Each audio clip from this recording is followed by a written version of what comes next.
ओम। क्रांतिकुंज गुरुकुल में सभी विद्यार्थियों का स्वागत है।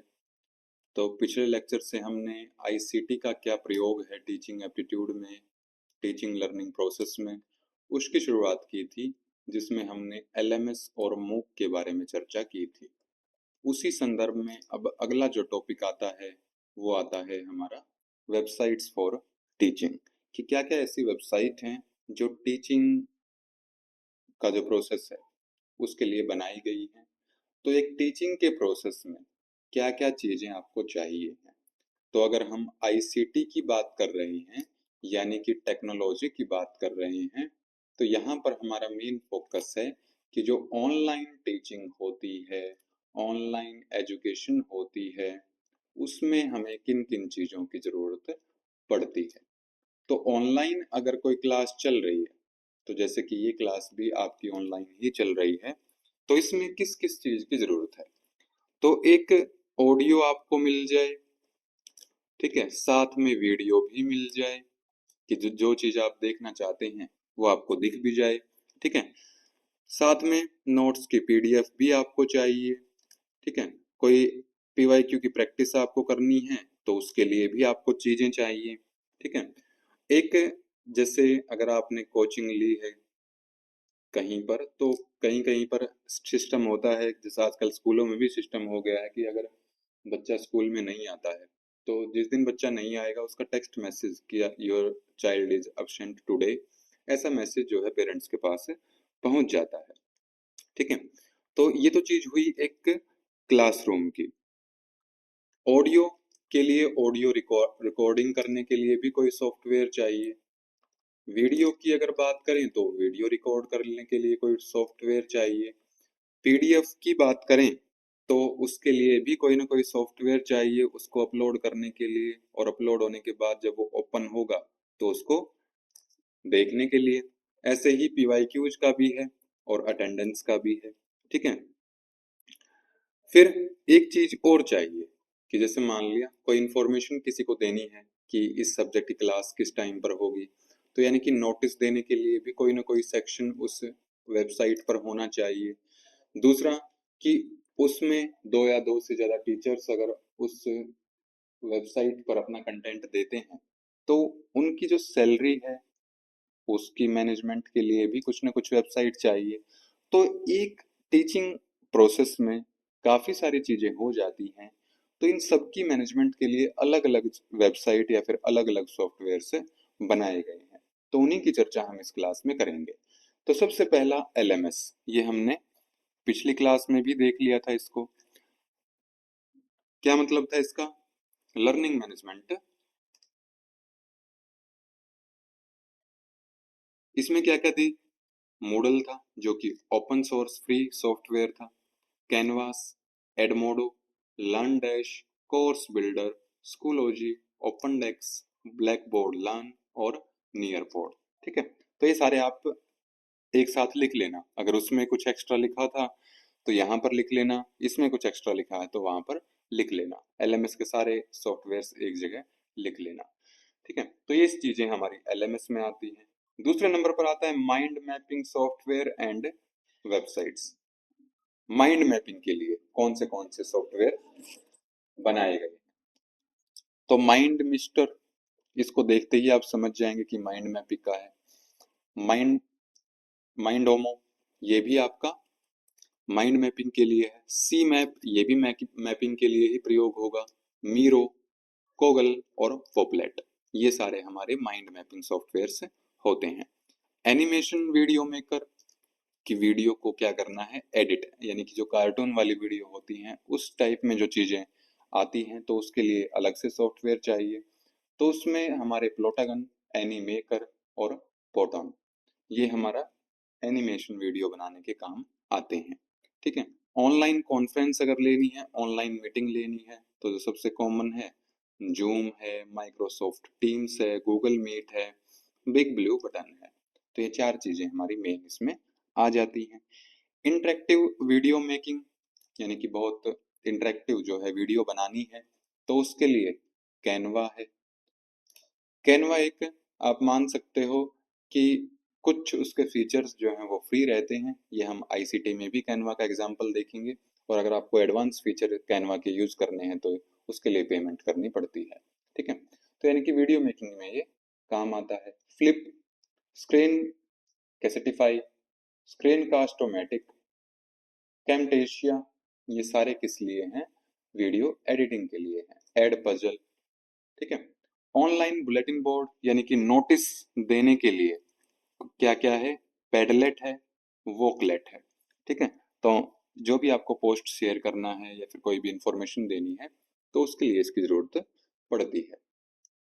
अगर इंटरेक्टिव क्विज बनानी है, कोई सर्वे लेना है, जैसे कि आपके सामने पोस्ट सेक्शन में आप देखेंगे तो पोस्ट सेक्शन में आपको वहां पर क्विज दिखेंगी, कुछ पोस्ट दिखेंगी जिसमें आप क्वेश्चन सोल्व कर सकते हो। तो उसके लिए भी अलग अलग सॉफ्टवेयर चाहिए, जैसे कि कहूट, क्विजीज, इससे आप समझ जाएंगे। पोल एवरीवेयर, गूगल फॉर्म्स भी इंटरेक्टिव क्विज या फिर सर्वे लेने का एक माध्यम है। ठीक है, मेंटीमीटर, ध्यान रखना, मेंटीमीटर ये एक ऐसा इंटरेक्टिव क्विज सॉफ्टवेयर है, एप्लीकेशन है, वेबसाइट है जो लाइव पोलिंग कर सकती है। कि लाइव वीडियो चल रही है, जैसे मान लिया अब ये आपकी क्लास चल रही है, आप मानो कि ये लाइव क्लास है, तो लाइव क्लास के दौरान ही यहाँ एक पॉपअप आ जाएगा, उसमें आपको एक क्वेश्चन मिलेगा, उसके 4 ऑप्शन मिलेंगे, तो वहां पर आप अपनी स्क्रीन पर आंसर टिक कर सकते हो, तो ये मेंटीमीटर कर सकता है। ठीक है, तो to create pre and post session polls, quizzes and surveys, कि लाइव भी कर सकता है ये, और सेशन से पहले कोई पोल करनी है तो वो भी कर सकता है, सेशन लेने के बाद करनी है तो वो भी कर सकता है, सेशन के दौरान करनी है तो वो भी कर सकता है। ठीक है, तो मेंटीमीटर इतना इंपॉर्टेंट है। हॉट पोटैटो, ये क्वेश्चन जनरेट कर सकता है। स्लाइडो, स्टॉपोल, सर्वे मंकी, तो ये सारे क्विज और सर्वे के लिए वेबसाइट्स यूज होती हैं। ठीक है, बहुत इंपॉर्टेंट है, ये पूछा जाता है। तो एज इट इज दो ही केवल स्लाइड है आपकी, एक ये वाली है और दूसरी ये वाली है। केवल 2 स्लाइड आपको इसमें याद करनी है। डेली एक पॉइंट भी याद करेंगे तो 10-15 दिन में आपकी ये सारा टॉपिक याद हो जाएगा बड़े आसानी से। अब कुछ गूगल प्रोडक्ट्स हैं, आपसे पूछ सकते हैं कि विच of the following is a Google product, जो भी आईसीटी में यूज होते हैं। एक हमने देख लिया था कि जो वीडियो कॉन्फ्रेंसिंग में होता है, गूगल मीट। दूसरे नंबर पर गूगल फॉर्म हमने देखा था, कि गूगल फॉर्म किस में देखा था हमने? जो क्रिएटिव इंटरेक्टिव क्विज बनानी है या फिर सर्वे लेना है तो गूगल फॉर्म वहां पर देखा था। ठीक है, तो गूगल डॉक्स है, ये शेयर करता है डेटा को, और कोलेबरेट इसमें कर सकते हैं रियल टाइम में। मतलब क्या है इसका? कि गूगल डॉक्यूमेंट फाइल मैंने क्रिएट की और उसका लिंक आपको शेयर किया। ठीक है, तो उस में आपको परमिशन दी गई, कि जैसे मान ले, आप ऐसे भी मान सकते हो कि आपने 4-5 फ्रेंड्स ने एक साथ एक गूगल डॉक्यूमेंट बनाया, सभी को एक्सेस है उसमें एंट्री करने का, अपना डाटा डालने का, हटाने का। ठीक है, कि 5 स्टूडेंट्स हैं, आपने 2-2 यूनिट्स डिवाइड अपनी कर ली, कि 2 यूनिट के नोट्स तुम बनाना, 2 के मैं बनाऊंगा, और 2 के ऐसे ऐसे करके 10 यूनिट के नोट्स हमारे बन जाएंगे। ठीक है, लेकिन एक ही फाइल उन्होंने सेलेक्ट की, थोड़ा सा स्पेस देके, कि ये फर्स्ट यूनिट के लिए स्पेस है, यहाँ पर जिसको भी फर्स्ट यूनिट दी गई है वो अपना लिख सकता है, फिर दूसरे नंबर पर सेकंड यूनिट है। ठीक है, तो ऐसे रियल टाइम में, कि जैसे अभी मान लो कि एक गूगल शीट आपके सामने खुली हुई होती गूगल डॉक्यूमेंट्स में, तो इसमें मैं लाइब्रेरी टाइप करता तो वो आप देख पाते अगर आप भी गूगल डॉक्यूमेंट फाइल ओपन रखते अपने दूसरे सिस्टम में। ठीक है, ऐसे ही है गूगल क्लासरूम। तो ये कुछ गूगल के प्रोडक्ट्स हैं। बुक एंड लाइब्रेरी क्रिएटिंग, कि जहां पर आपको बुक्स या फिर ई कंटेंट मिलता है, तो ये आपका बुक क्रिएटर भी अच्छा माध्यम है। और कोहा, ये आपकी बुक लाइब्रेरी, जैसे आपकी फिजिकल लाइब्रेरी होती है ऐसे ही ये भी है। ठीक है, एक ई पुस्तकालय है, उसको भी मान सकते हो आप, इसमें आता है। वर्चुअल क्लास, कि क्लास लेनी है लेकिन वर्चुअली लेनी है, फिजिकली प्रेजेंट नहीं होना है वहां पर, तो इसके लिए क्लास क्राफ्ट, गूगल क्लासरूम हमने देखा गूगल प्रोडक्ट्स में, एडमोडो और लैबस्टर।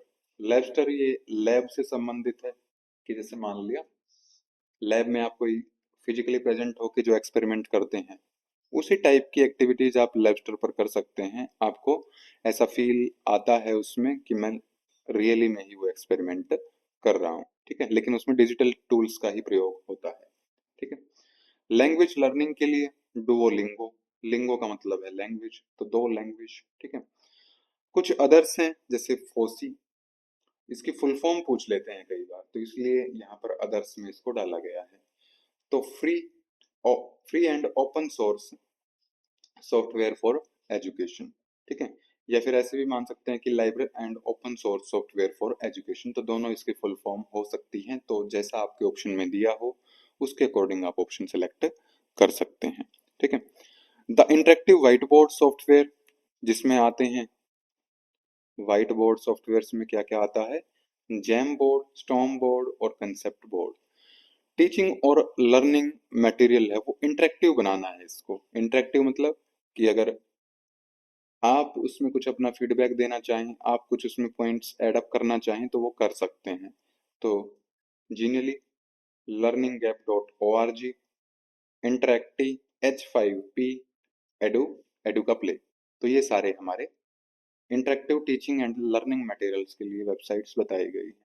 प्रेजेंटेशन अगर देनी है, गूगल स्लाइड्स है, गूगल स्लाइड्स के जैसा ही MS पावर पॉइंट है और प्रेजी है। तो ये हमारा प्रेजी फॉर, आप मान सकते हो कि PRE, ये शुरुआत के इसके अक्सर मिलते हैं प्रेजेंटेशन और प्रेजी के, ठीक है। प्रोजेक्ट मैनेजमेंट अगर करना है तो ट्रेलो, रिसर्च या फिर लैब साइमुलेशन अगर देखना है तो PHET या फिर लैबस्टर। तो ये हमारी कुछ कॉमन वेबसाइट्स थी। अब दो स्लाइड हैं, ज़्यादा मुश्किल नहीं है। कुछ तो आपने इसमें से प्रयोग भी की होंगी, गूगल प्रोडक्ट्स तो आपने सारे ही यूज किए होंगे, ठीक है। कुछ माइक्रोसॉफ्ट के भी यूज किए होंगे, ठीक है। जूम भी आपने चलाई होगी। तो काफ़ी सारे इसमें आपके जाने पहचाने हैं, कुछ इसमें नाम अलग हैं जिनको आपको याद करना है। अब इनके क्वेश्चन देखते हैं कि क्वेश्चन कैसे पूछे जाते हैं इसमें। पहला क्वेश्चन है, a teacher wants to create a collaborative learning environment where students can prepare an assignment with the help of each other in a shared document in real time. कि डॉक्यूमेंट वो share किया जाए और real time में उसमें जो भी editing हो वो सभी देख पाएं। Which tool would be most suitable appropriate for this purpose. तो कौन सा होगा, गूगल डॉक्यूमेंट होगा। ये मैंने एग्जाम्पल लेकर भी आपको बताया था कि अगर 5 विद्यार्थी एक गूगल शीट बना लेते हैं, 10 की 10 यूनिट को आपस में डिवाइड कर लेते हैं कि नोट्स कौन कौन बनाएगा, तो जिस टाइम पे टाइपिंग हो रही होगी, जिस टाइम पे कुछ डिलीट किया जा रहा होगा, तो सारे स्टूडेंट्स उनको देख सकते हैं रियल टाइम में, ठीक है। ऐसा नहीं कि एक साथ उनको बस केवल डिलीट हुआ ही दिखेगा, वो देख सकते हैं कि कहाँ पर क्या चेंजेस चल रहे हैं, ठीक है। तो आसान क्वेश्चन था। आप प्रैक्टिकली भी इसको प्रयोग करके देख सकते हैं गूगल डॉक्यूमेंट को, ठीक है। अगला क्वेश्चन हमारा आता है, for creating mind maps to brainstorm ideas during a class which of the following are the most suitable tools for this purpose. कि माइंड मैपिंग अब करनी है, माइंड मैप बनाना है, तो उसके लिए कौन से टूल्स का प्रयोग किया जाता है। तो जिसके आगे माइंड लगा है वो तो होगा ही होगा, यानी कि ए लिखा है तो ए होगा। जिस ऑप्शन में ए नहीं है उसको कट कर दीजिए। माइंड ओमो लिखा है, इसमें ये भी माइंड मैपिंग में ही आएगा। तो जिसमें बी नहीं है उसको कट कर दीजिए, आंसर मिल गया आपको, ठीक है। तो यानी कि सारे के सारे ही हमारे क्या हैं, माइंड मैपिंग टूल्स ही यहाँ पर लिखे हुए हैं। तो आप जब अपने नोट्स देखेंगे, जो तो आपके सामने स्लाइड्स थी, उसमें सारे नाम आपको मिलेंगे, ठीक है। तो इस तरह के क्वेश्चन आपसे डायरेक्ट पूछे जाएंगे, ये नहीं पूछेंगे माइंड मिस्टर का क्या काम है, ठीक है। वो रेयरली कभी कभी क्वेश्चन आता है, और उसके लिए इतना सारा पढ़ना, इतना सारा टाइम लगाना, वो अपना आपके टाइम का गुड यूज नहीं है, क्योंकि वो रेयरली ही क्वेश्चन आते हैं। क्वेश्चन उनकी तैयारी की जाती है जो हर बार पैटर्न रिपीट होता है, ठीक है। रेयर क्वेश्चन कभी कभी 4-5 साल में एक बार आते हैं और ना उनकी तैयारी की जा सकती है, ठीक है। अगला क्वेश्चन आपका आता है, कुछ सॉफ्टवेयर आपको दिए हुए हैं और उनके यूज के बारे में आपसे पूछा गया है। पहले है कहूट। तो कहूट हम कहाँ पर पढ़कर आए हैं, जो आपकी टेबल थी, तो जो भी क्रिएटिव इंटरेक्टिव क्विज थी तो वहां पर काहूट का प्रयोग कर सकते हैं हम। ठीक है, तो यानी कि क्विज कौन सी, वो भी क्रिएटिव और इंटरेक्टिव।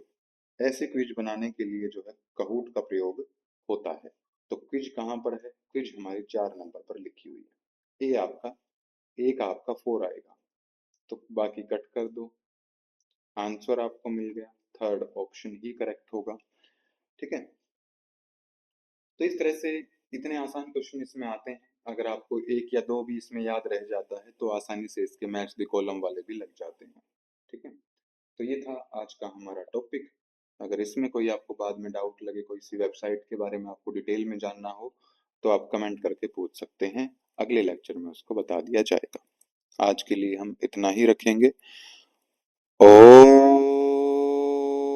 श्री गुरुभ्यो नमः।